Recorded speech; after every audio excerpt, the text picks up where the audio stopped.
The Special Collections Library at the University of North Texas has one of the largest movable book collections in the United States.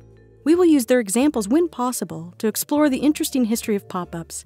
When one thinks of pop-ups, children's books often come to mind, but movable books were originally devised for adults. One of the earliest movable book elements was called a volvelle. Originating from the Latin word volvere, meaning to turn or to roll, the first volvelle is believed to have been created in 1250 by a Benedictine monk named Matthew Paris. A volvelle has one or more layers of paper discs and shapes fastened to a page. Each individual layer could be rotated independently of the other components. This pivoting movement allowed the reader to perform calculations or discover additional information. Although not anchored to a back page, our modern-day color wheel has a similar central mechanism and reveal style system. The invention of movable type by Johannes Gutenberg in 1450 allowed for the inexpensive printing of books and the wider proliferation of knowledge. By the late 1700s, the availability of better printing materials permitted books to become more accessible to the general public. This increased the demand for publications that focused on entertainment rather than education.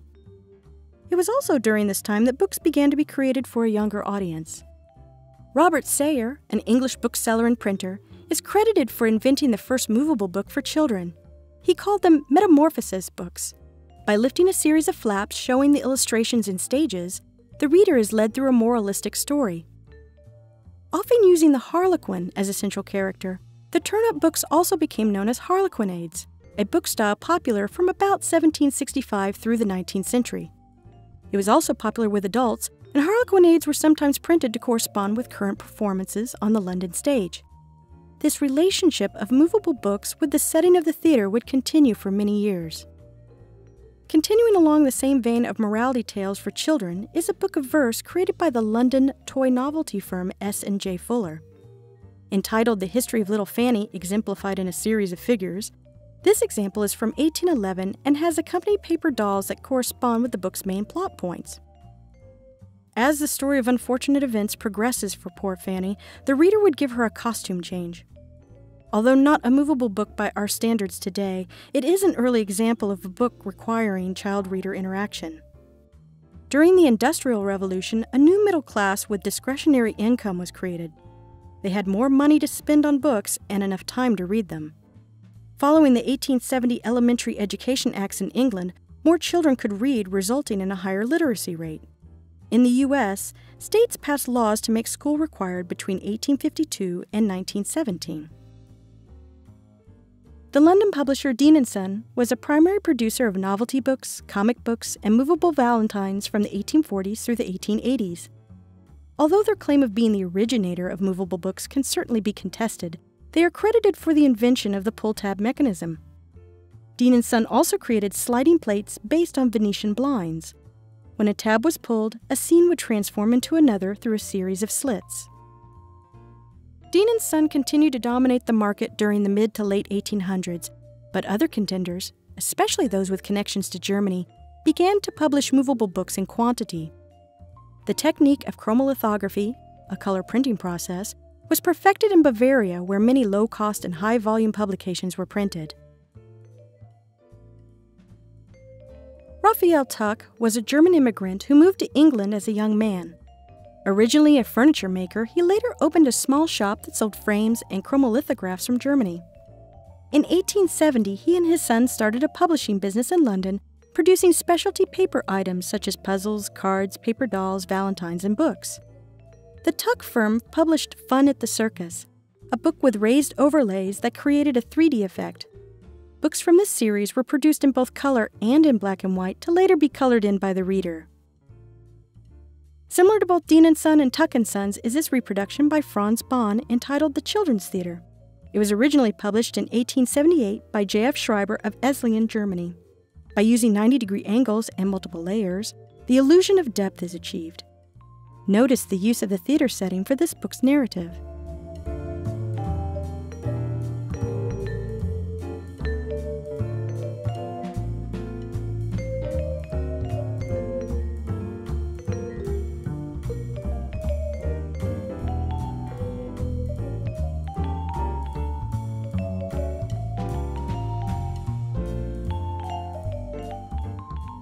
Ernest Nestor is another German known for producing quality movable books. Nuremberg was a toy-making center in the late 19th century, and Nestor's firm produced children's books from 1891 through 1900. He was able to reach English-speaking audiences through his London headquarters and his American publishing partner, Dutton.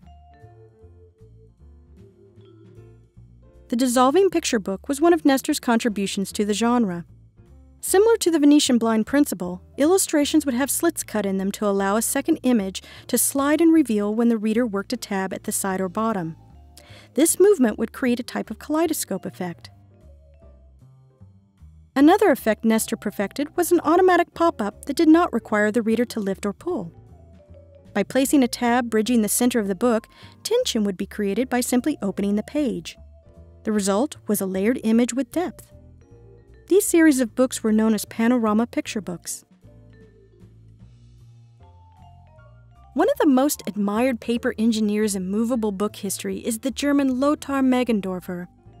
A writer and illustrator for a humor magazine, Meggendorfer made his first movable book as a Christmas gift for his son. He went on to create as many as 200 movable books.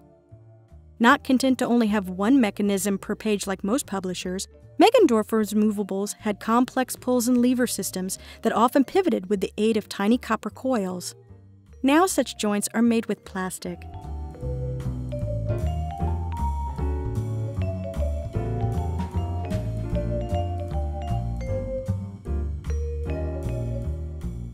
Once World War I began in 1914, production of movable books dropped off considerably as available materials, labor, and German printing became scarce. The British and American publishers lacked the skill of the German chromolithographers, resulting in a decline in quality. What many considered to be the golden age of movable books was now over.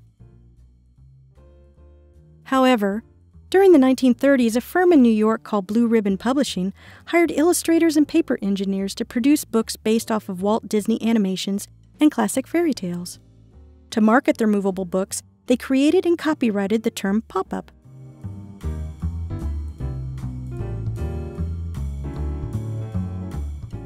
In the 1940s, illustrator Julian Wehr made numerous books for several different American publishers.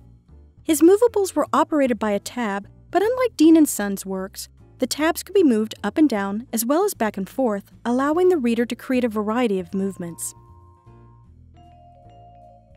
Back in the 1880s, the New York firm McLaughlin Brothers produced the first American movable books and were known for blatantly copying Dean & Sons' home pantomime toy books. After World War II, they re-entered the movable book market with their Jolly Jump Up series.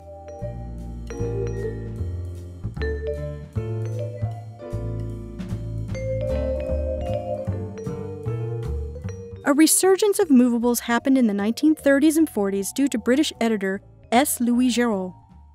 Designed to be viewed from several angles, his pop-ups were referred to as living models and were very similar to our contemporary pop-up spreads. Unlike the expensive earlier German works, Giraud used a process called photolitho printing. Although the results were less detailed, the cost was more reasonable. The book's bright colors and affordability made them popular with a very wide audience.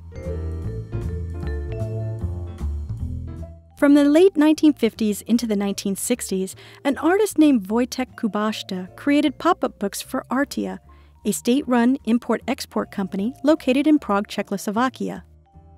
Bancroft & Company of London marketed the titles to English readers. His colorfully illustrated fairy tale books would later influence an American producer, resulting in the second golden age of pop-ups. Waldo Hunt, also known as Wally, is credited for reviving the pop-up genre in the United States during the post-World War II era and was known as the King of Pop-Ups. In 1965, Wally formed an advertising company called Graphics International. After seeing the work of Kubaszta, he produced a movable book called Bennett Cerf's Pop-Up Riddle Book as part of a marketing campaign for Maxwell House Coffee. He also produced pop-up advertising inserts for magazines. Later, Wally would sell the company to Hallmark, but formed another company called Intervisual Books in 1975. This company would go on to become the largest packager for pop-up books in the United States and dominated the market until the late 1990s. A recent notable name in the pop-up industry is Robert Sabuda. These examples of prototyping show how a paper engineer problem-solves mechanisms before production.